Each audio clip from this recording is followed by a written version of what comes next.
EBF Noticias, elblogoferoz.com, una manera distinta de informar. Bienvenidos a Donacción, su espacio semanal de referencia sociosanitaria. Y hoy empezamos este programa con el periodista Félix Morales, que desvela el daño que puede hacer una información errónea cuando se trata de salud. Seguidamente les ofrecemos un consejo desde Cruz Roja Española sobre el acoso escolar.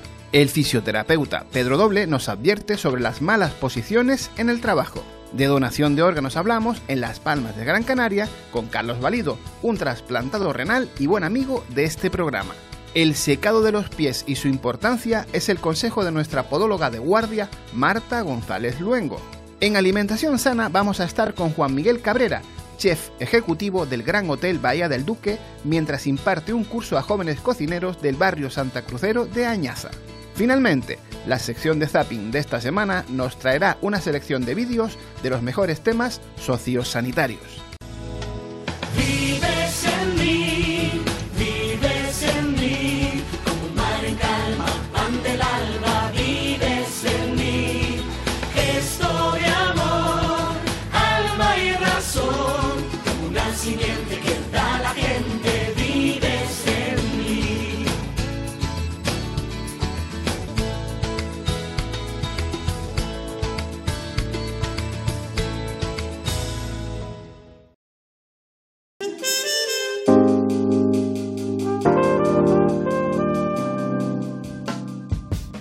Respecto a las informaciones sobre temas de salud que vemos en medios de comunicación o que nos llegan a través de redes sociales, considero que deberíamos hacer una distinción. Si te parece, primero nos centramos en las que nos llegan a través de los medios de comunicación convencionales, que son dentro de un posible ranking de fuentes fiables. Un medio de comunicación convencional, de todos conocidos, es una fuente fiable.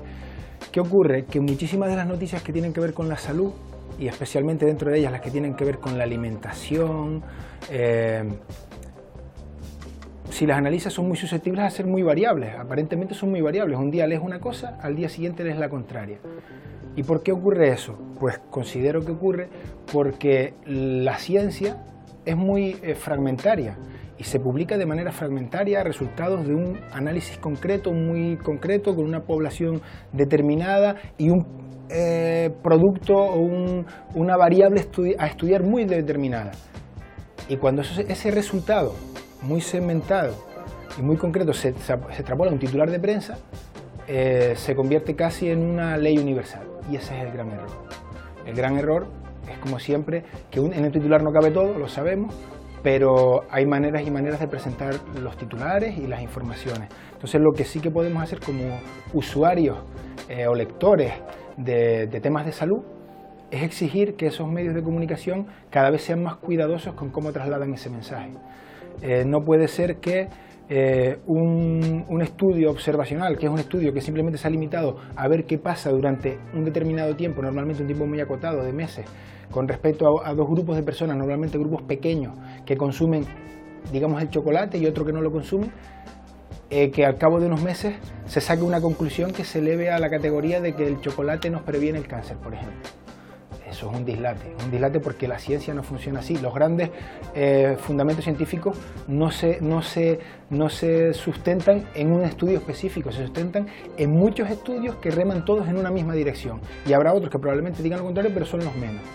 Entonces tenemos que poner de entrada una mirada escéptica hacia lo que leemos de temas de salud y exigir a esa información que, por ejemplo, la fuente que utilice esa información no sea únicamente la de ese estudio en concreto, que bueno, ya es un aval que sea un estudio que sigue publicado en una revista científica, pero que también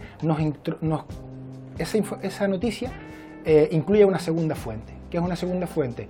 Un experto independiente de ese estudio que nos pone el contexto, que pone ese resultado en el contexto actual. Eso es un signo de calidad de una noticia.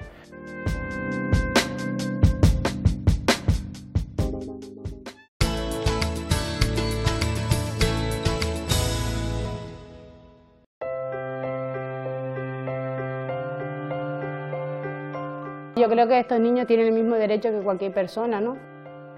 Que se pongan cambiadores en los baños adaptados. Y me veo la obligación de llevar siempre una bolsa plástica de las grandes con sus mantas para ponerla en el suelo y encima poner luego la niña para hacer los cambios, ya que no tenemos ningún baño. Sí hay baños adaptados en todos los aeropuertos, lo mismo que en los centros comerciales, lo mismo que los hospitales, pero no tenemos cambiadores adaptados para estos niños o personas mayores.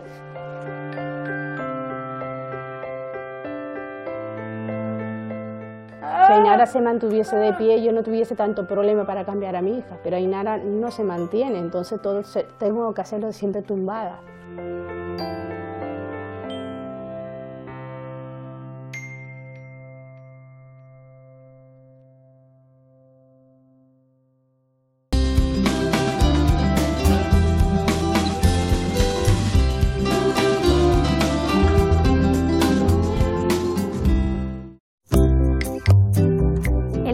O acoso escolar es el maltrato físico, psicológico y o verbal que se da de forma continuada entre compañeros de clase.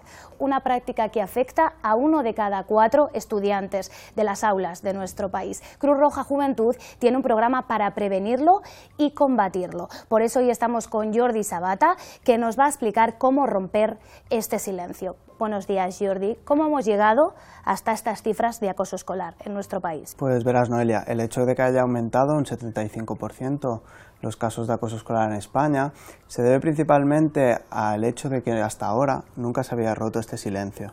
Para darte una cifra, el 78% de los adolescentes que han terminado en suicidio se debe a que han sufrido un acoso o un ciberacoso. Casos de violencia reiterados a una misma persona que al final llega a temer, incluso padece terror, a asistir a sus clases, al aula. ¿Y cómo podemos empezar a atajar esta problemática? Pues si te parece, hay una pizarra aquí y lo vemos. Primero vamos a ver qué figuras hay en el bullying. En primer lugar, evidentemente, habrá una víctima, es la persona que está siendo acosado o acosada. Luego hay el agresor o agresora.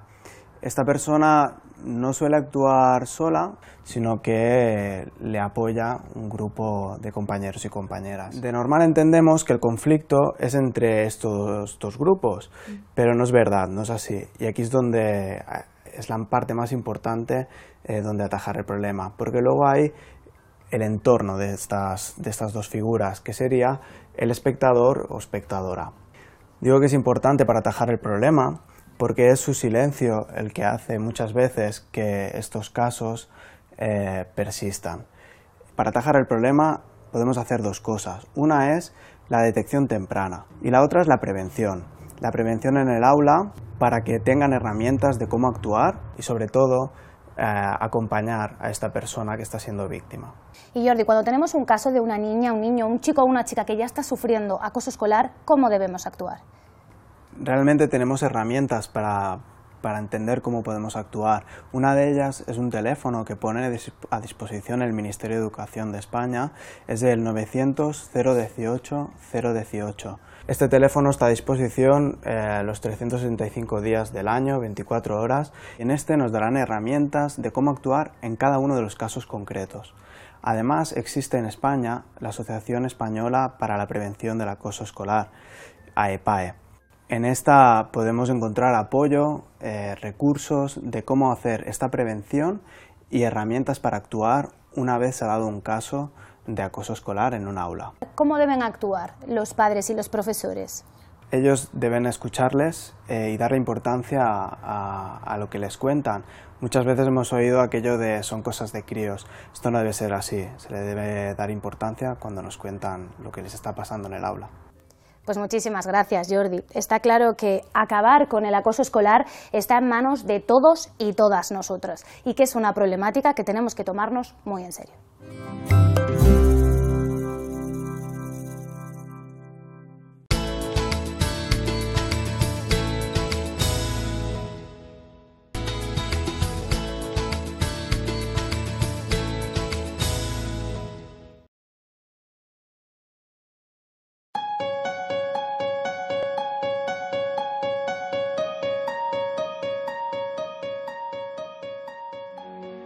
Las aseguradoras se han percatado de ello y exigen también a plantillas de trabajadores muy amplios que hagan trabajos sobre este tipo.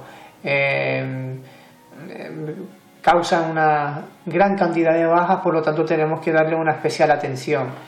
En el trabajo administrativo de oficina es importante mantener una posición de la columna lumbar lo más recta posible, con sillas que sean adaptadas al trabajo, a una buena altura. Y en otro tipo de trabajos, como por ejemplo el de construcción, bueno, hay que agacharse de una manera correcta, llevando bien el peso hacia uno mismo, manteniendo una buena postura. En casa pues tampoco nos debemos olvidar de que es un factor muy importante, a las grandes olvidadas de nuestro entorno, digamos de trabajo, que son las amas de casa, que hay que mantener una postura óptima y sobre todo al planchar, al fregar, hay que mantener nuestra columna lo mejor posible, porque nos tiene que durar pues mucho tiempo, el tiempo que duremos nosotros aquí. De resto, importante, por ejemplo, una cosa muy interesante, pues que se debería a las personas que están sentadas en un trabajo como de administrativo, abogado, que pasan muchas horas sentadas, pues como mínimo 45 minutos o en una hora pues levantarse un poco para que nuestras articulaciones puedan mejorar su capacidad de contractilidad y demás.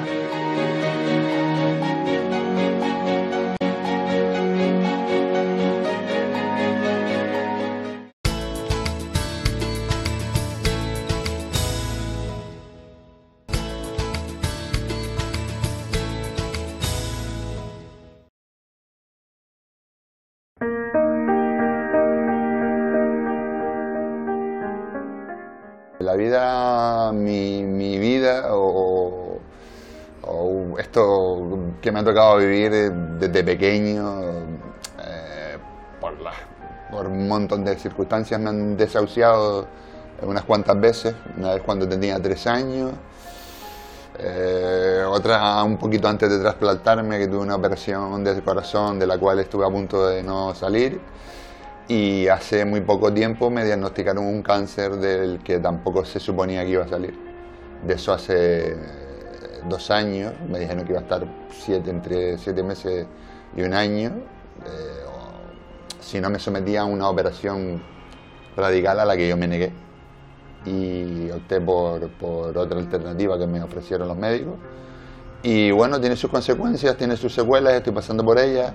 Lo estoy empezando a encontrar otra vez conmigo mismo. Ha sido duro, está siendo complicado, pero todo esto te hace ver, parece utópico, lo tópico, ¿no? No utópico, no lo tópico, ¿no? Que hablamos siempre, coño, esto te cambia la vida.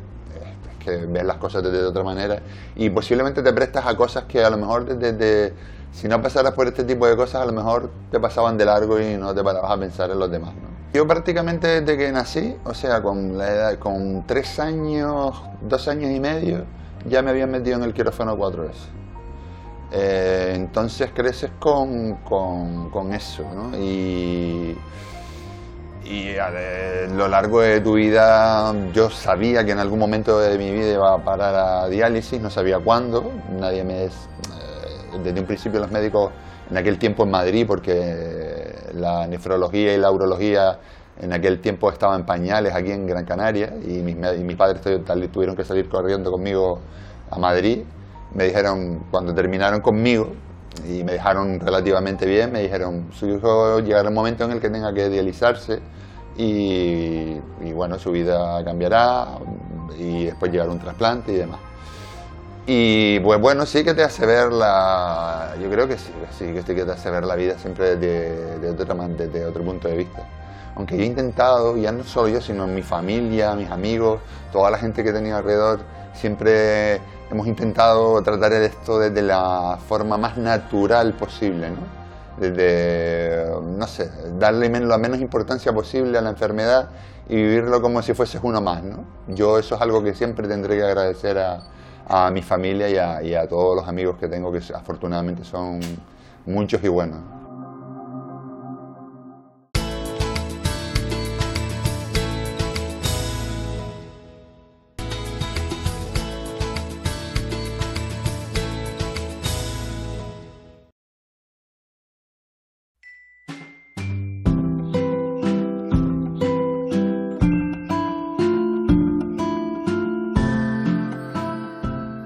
El secado de los pies de un niño como de un adulto tiene que ser como lavarte los dientes.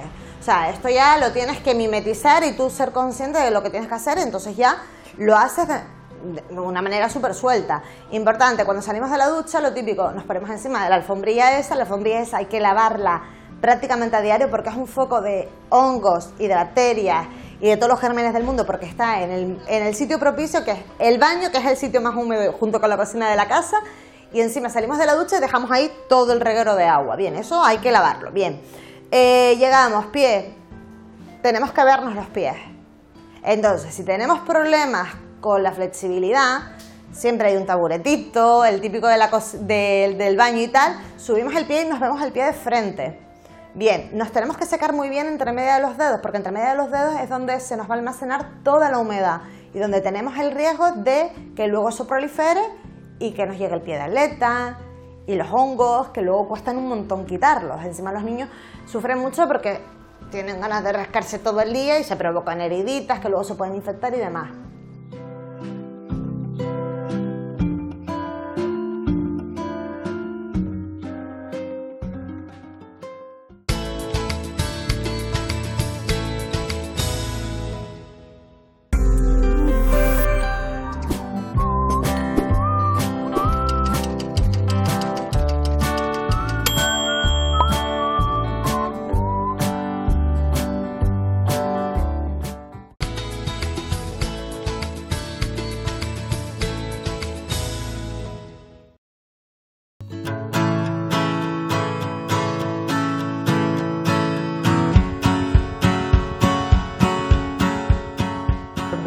La verdad que en un sitio, ya no como Niñasa, sino en unas instalaciones como está montado esta, no lo había hecho algo así sin que sea fuera de lo que es la formación reglada que tenemos. La verdad que nos quedamos sorprendidos la primera vez que vinimos de las instalaciones que tiene.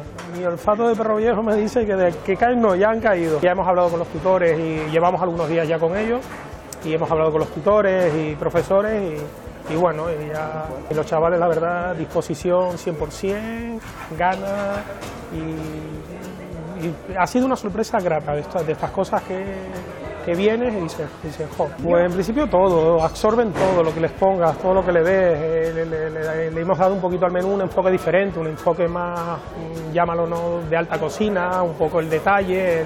Ellos todavía están en periodo de formación, de lo que yo digo siempre, de aprender bien la base, de saber hacer una buena salsa, de saber cortar, saber pelar, después lo demás va viniendo todo. Aquí hemos ido un poquito más allá. A ver, hay que empezar de abajo, yo empecé de abajo como Braulio y de abajo me refiero, hemos pasado por escuelas de hostelería, de cocina, después hay que empezar poco a poco y después va llegando todo, con el tiempo, con ganas, estando en el momento que hay que estar en los sitios. Y ahora estoy comiendo una cremita fría de tomate seco que hemos hecho al horno, un tartar de atún, ahora tenemos túnidos por aquí, un poquito picante, un poquito aguacate, buscando productos de los que tenemos aquí en la tierra. Ellos tienen un huerto aquí detrás y ellos han preparado todo, nosotros simplemente nos hemos dedicado a guiarlos, corta esto así más pequeñito, un poquito más grande, pero ellos lo han hecho todo. Nosotros hemos venido a dirigir y a marcar una línea, pero en el fondo los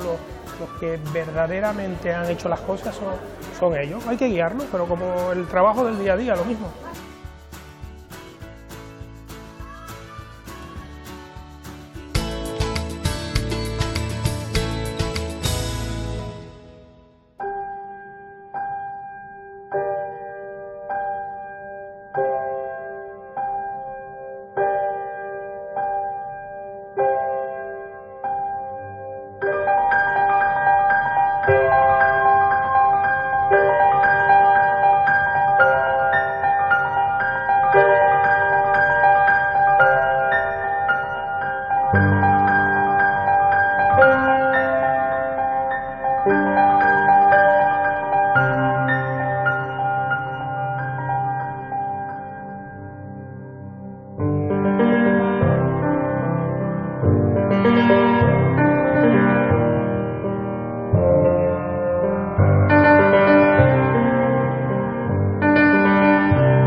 Rosa Aguilar subraya el valor de la dieta mediterránea como un modelo de alimentación saludable, equilibrado y sostenible. La ministra de Medio Ambiente y Medio Rural y Marino, Rosa Aguilar, ha celebrado el primer aniversario de la inscripción por la UNESCO de la dieta mediterránea como Patrimonio Cultural Inmaterial de la Humanidad, señalando que con ello se ha reconocido un modelo de alimentación saludable, equilibrado y sostenible, basado en sistemas de producción respetuosos con el medio ambiente y con los ciclos estacionales. Durante su intervención, la ministra ha destacado que dicho reconocimiento viene a realzar no solo los valores gastronómicos de esta dieta, sino también los históricos, artísticos y paisajísticos de los países del área mediterránea. Rosa Aguilar ha subrayado el esfuerzo realizado por las organizaciones ciudadanas, las instituciones y los poderes públicos de España, Italia, Grecia y Marruecos para lograr esa inscripción de gran prestigio internacional, a cuya lista está previsto que se incorporen Portugal, Chipre, Croacia y Argelia, junto con comunidades locales identificadas con este patrimonio inmaterial de la humanidad. En la tribu Membe, una madre le dice a su hijo: ¿qué te has comido? Me comí un gordo, mamá, responde él. Son pura grasa y puro colesterol, le dice su madre enérgicamente y luego le recalca: aprende de tu hermano, él sí come sano. Come saludable, eres saludable. El Comercio trae comida rica y sana, una colección con deliciosas recetas saludables y consejos de especialistas en cocina y nutrición. Martes y jueves gratis con El Comercio. ¡Qué alegría! ¡Cuánto colorido! Porque mamá te va a cuidar siempre, siempre, sí. No, Juan, yo te lo puedo explicar. ¿Estás ahí? Dale, Juan, no te hagas la novela, bebote. El amor es así. No sé. Es como tocar el cielo, algo mágico en el aire, sí. ¿Qué más puedo pedir? Lo sé, si todo me parece un sueño, donde siempre soy el dueño. Mamá, me voy a casa. Chao, me voy.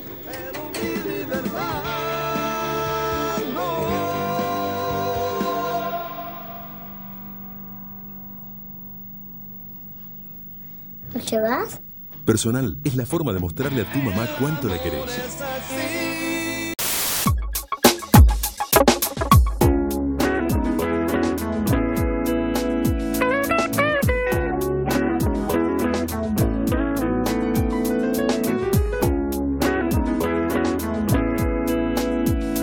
¿Trajiste? Obvio.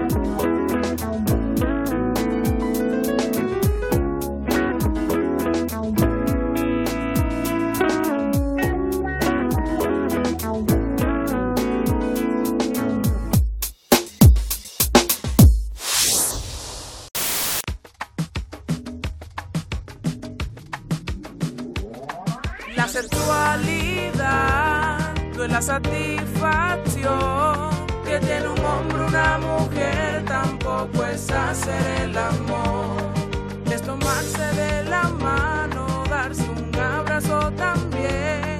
Con la mirada tú y yo nos podemos entender, nos podemos entender. Te invito a saber más. Te invito a participar, a que conozcan más del tema de la sexualidad, de productividad, porque por medio de esta charla muchas dudas y problemas podemos aclarar.